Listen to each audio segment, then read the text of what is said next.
बारिश के मौसम में नागपुर शहर की सड़कों और बस्तियों में जल जमाव की स्थिति सामान्य बात है। जिस दिन नागपुर में 60 मिलीमीटर से अधिक बारिश हो जाती है, शहर का ड्रेनेज सिस्टम फेल कर जाता है। ये स्थिति आज की नहीं, बरसों से है। एक तरफ जहां शहर हर दिन विकसित हो रहा है, तो वहीं दूसरी ओर शहर से बारिश के पानी की निकासी को लेकर ये शहर 20 साल पुराने सिस्टम पर ही निर्भर है। अगर आप नागपुर शहर के बाशिंदे हैं या नागपुर शहर में आपका आना जाना है, तो बीते 20 वर्ष में नागपुर में हुए बदलाव का अनुभव आपने ज़रूर लिया होगा। नागपुर शहर में इंफ्रास्ट्रक्चर का निर्माण हुआ, विकास हुआ, संसाधन विकसित हुए, जिस वजह से नागपुर शहर वासियों की ज़िंदगी आसान हुई, सुविधाएं मिली। मगर इन सुविधाओं के साथ ही कई तरह की चुनौतियों का सामना इस शहर को करना पड़ा। इन्हीं चुनौतियों में से एक है बारिश के मौसम में अक्सर सड़कों और बस्तियों में जमा होने वाला बारिश का पानी।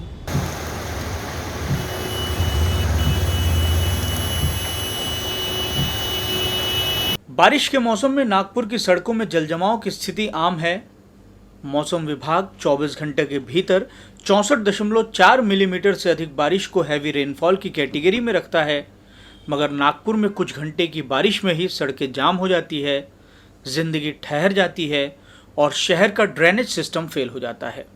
ऐसा नहीं है कि ये हाल इस बरस का ही है, हर बार ऐसा होता है। बावजूद इसके कि हर साल मनपा लाखों लाख रुपए मानसून पूर्व तैयारी को लेकर खर्च करती है, पर यह खर्च मुख्य नालों की सफाई तक ही सीमित होता है, जबकि बस्ती या सड़क में बरसाती पानी की निकासी के लिए बनाए गए ड्रेनेज सिस्टम की तरफ कोई खास ध्यान नहीं दिया जाता। मनपा के प्रमुख विपक्षी दल कांग्रेस का आरोप है कि सालों साल पहले बनी ड्रेनेज लाइन की न नियमित देखभाल होती है और ना ही सफाई। पावसाळ्याच्या पूर्वी IRDPच्या सगळ्या लाईन आणि ड्रेनेज सगळं साफ करण्यात येतं, परंतु महानगरपालिकेच्या प्रशासनाने आणि शासनाने त्यांनी दोन्ही लोकांनी लक्ष न दिल्यामुळे या संपूर्ण पावसाळ्या 2 दिवसाच्या पावसामुळे नागपूर शहर जलमय झालं। सगळ्या लोकांच्या घरामध्ये पाणी घुसलं आणि त्याच्यामुळे हे व्यवस्था प्रशासन लाखो रुपये खर्च करून सुद्धा लोकांना हा त्रास भोगावा लागतो।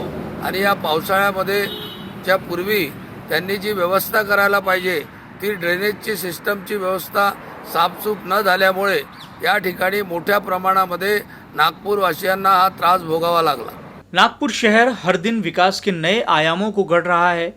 कई विकास काम हो रहे हैं, कुछ पूरे हो चुके हैं, कुछ हो रहे हैं या कुछ भविष्य में होंगे। मगर शहर के इस विकास के साथ जितना ध्यान ज़मीन के ऊपर दिया गया, उतना ज़मीन के नीचे नहीं दिया गया। शहर की सड़कें नए सिरे से बनी, मगर इसके साथ ही जिस तरह का ध्यान ड्रेनेज सिस्टम को लेकर दिया जाना चाहिए था, नहीं दिया गया, ऐसा एक्सपर्ट भी मानते हैं। अमित पिंपले पेशे से अर्बन डिज़ाइनर हैं। 8 साल तक लंदन में इसी क्षेत्र पर काम किया, अब अपने मूल शहर नागपुर में रहते हैं। उनका मानना है कि नागपुर शहर के विकास में कई तरह की खामियां हैं, जिन्हें समय रहते दूर किया जाना चाहिए। हर एक शहर का एक टोपोग्राफी होता है, उसको डिस्टर्ब न करते हुए अगर हमने पूरे शहर की जो डेवलपमेंट है अगर वो की, तो हम डेफिनेटली वाटर लॉगिंग जो है वो अवॉइड कर सकेंगे और पानी का जो हार्वेस्टिंग है वो भी हम डेफिनेटली कर सकेंगे। किसी भी क्षेत्र में काम करते वक्त कंक्रीट के अलग अलग पैचेस में रोड करना ये उसके लिए सॉल्यूशन नहीं हो सकता है। सिटी की टोपोग्राफी ध्यान में रखते हुए अगर हमने हर एक रोड का, हर एक एरिया का उस क्षेत्र में अगर ड्रेनेज सिस्टम ठीक से वर्कआउट किया और सारे ड्रेनेज को कनेक्ट अगर हमने बड़ी वाटर बॉडीज़, नाले और रिवर के इसमें अगर किया, तो उसका कल्टीवेशन हम सिटी के बाहर एक जगह पे कर सकते हैं। वेस्टर्न कंट्रीज़ में इसको सस्टेनेबल अर्बन ड्रेनेज सिस्टम कहा जाता है, जो कि एक ऐसी ड्रेनेज सिस्टम है जिसमें हम उस शहर की इकोलॉजी और नेचर के साथ हार्मनी रखते हुए ये काम कर सकते हैं। इसमें और एक चीज़ इम्पॉर्टेंट है कि ड्रेनेज वर्कआउट करते वक्त हमने रेगुलर इंटरवल पे पानी जो है वो ग्राउंड में अगर रिचार्ज किया, तो सिटी का ग्राउंड वाटर टेबल जो है वो भी नीचे नहीं जाएगा। ध्यान देने वाली बात यह है कि नागपुर शहर में हुए बदलाव के दौर में मूल समस्याओं को लेकर जितना ध्यान दिया जाना चाहिए था, वो नहीं दिया गया।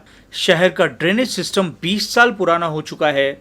साल 2001 में इंटीग्रेटेड रोड डेवलपमेंट प्रोजेक्ट के तहत ड्रेनेज सिस्टम को नागपुर में विकसित किया गया था। तब से लेकर अब तक शहर काफी बदल चुका है, मगर ड्रेनेज सिस्टम में कोई ठोस बदलाव नहीं हुआ। पर ऐसा नहीं है कि प्रशासन इस बात से अनभिज्ञ है कि बरसाती पानी की निकासी को लेकर उसका सिस्टम कितना लचर है। इसलिए राज्य सरकार के नगरोत्थान फंड से खास ड्रेनेज सिस्टम को सुधारने के लिए 11 करोड़ रुपए की मांग पिछली सरकार के दौरान की गई थी। सरकार बदल गई और ये मांग भी अधर में लटक गई। अब मनपा ने फिर से राज्य सरकार को इसी फंड को हासिल करने के लिए पत्र लिखा है। नागपुर शहर के सामने चुनौती बस बरसाती पानी के ठीक ढंग से निकासी की भर नहीं है, बल्कि कम होते जल स्तर के बीच इसे शहर के भीतर ही संचय करके रखने की भी है। हमारा जो पानी रहता है जब बारिश होती है, तो अगर हम उसे रिचार्ज करना चाहते हैं, हमारा ग्राउंड वाटर टेबल, तो उसको हमें स्टोर करना है, उसको कैच करना है। जैसे अभी वर्ल्ड वाटर डे 22 मार्च को हुआ था, तो माननीय मोदी जी ने भी ये मुहिम छेड़ी है कि कैच द रेन। तो ये बहुत ही बढ़िया मुहिम है। और जैसे हम देख रहे हैं कि नागपुर शहर में गर्मी में पानी की बहुत ज़्यादा किल्लत होती है, तो ये मुहिम हमारे जैसे शहर में बहुत ज़्यादा मायने रखती है। जितना हम हमारे पानी को हम सींच सके, जितना हम उसको कंजर्व कर सके, उतना बेहतर रहेगा। वर्ष 2019 में बरसात के पानी के संचय को लेकर तत्कालीन महापौर नंदाताई जिचकार ने इस विषय को लेकर काम करने वाले एक्सपर्ट की 19 सदस्यीय वर्षा जल संवर्धन समिति का गठन किया था। इस समिति का एक प्रमुख मकसद था कि शहर में ऐसे चौक चौराहों जहां अक्सर पानी जमा होता है, वहां रेन वाटर हार्वेस्टिंग किए जाने की प्रक्रिया शुरू करना। मगर यह काम सफल होता तो संभव है कि जलजमाव की स्थिति से भी छुटकारा मिलता।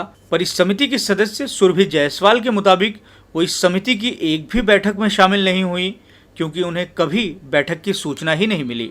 बहरहाल नागपुर में जलजमाव की समस्या के बीच इसको सुलझाए जाने के प्रयासों के बीच वर्तमान में हकीकत तो यही है कि बरसात के मौसम में ये शहर पानी की वजह से कई बार थम सा जाता है। किसी शहर के विकास की प्रक्रिया सतत चलती रहती है। नागपुर शहर विकसित शहरों में शुमार है। ऐसे में ये शहर अपने आप में कई तरह के बदलाव भविष्य में करेगा, ये संभव है और ये ज़रूरी भी है।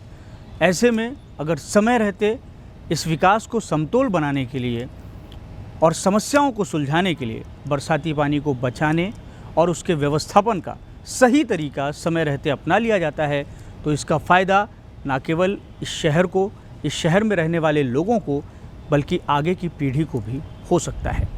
कैमरामैन मिलिंद हिवसे, रजत कड़बे के साथ मैं दिव्येश द्विवेदी, यूसीएन न्यूज़, नागपुर।